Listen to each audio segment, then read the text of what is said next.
رات کی قسم جب وہ چھا جائے اور دن کی قسم جب وہ روشن ہو جائے، اور اس ذات کی قسم جس نے نر اور مادہ پیدا کیے کہ تم لوگوں کی کوشش طرح طرح کی ہے۔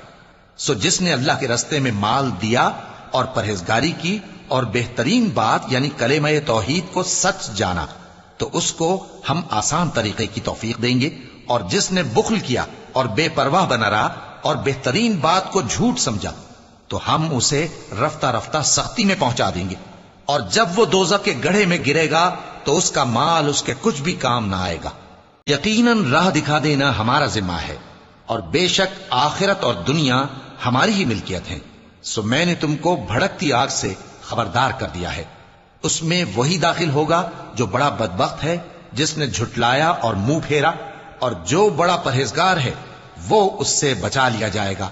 وہ جو اپنا مال دیتا ہے تاکہ پاک ہو، اور اس لیے نہیں دیتا کہ اس پر کسی کا احسان ہے جس کا بدلہ اتارا جائے، بلکہ اپنے رب اعلیٰ کی رضامندی حاصل کرنے کے لیے دیتا ہے،